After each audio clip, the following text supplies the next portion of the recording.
Penalty miss করল Ecuador. Quarter ফাইনালে আর্জেন্টিনার দুর্দান্ত জয়। হ্যাঁ দর্শক, বিস্তারিত জানতে পুরো ভিডিওটি না টেনে সম্পূর্ণ দেখুন। দর্শক, আজ কোপা আমেরিকার প্রথম কোয়ার্টার ফাইনালে মুখোমুখি হয়েছিল আর্জেন্টিনা এবং ইকুয়েডর।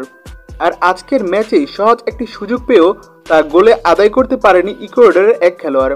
হ্যাঁ দর্শক, খেলার 60 মিনিটের মাথায় ডি বক্সের ভেতরে ইকুয়েডর এক খেলোয়াড়কে ফাউল করে বসে আর্জেন্টিনা, যে কারণে রেফারি পেনাল্টি প্রদান করে।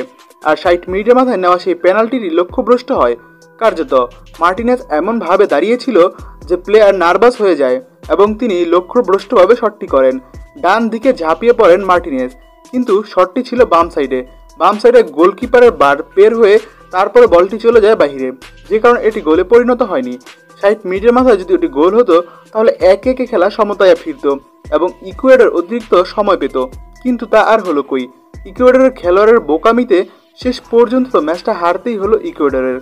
আর লাউতারো মার্টিনেজের একমাত্র গোলে শেষ পর্যন্ত দুর্দান্ত একটি জয় তুলে নিল আর্জেন্টিনা। আর এই জয়ের ফলে তারা উঠে গেল কোপা আমেরিকার সেমিফাইনালে তাদের প্রতিপক্ষ হতে পারে ভেনেজুয়েলা অথবা কানাডা।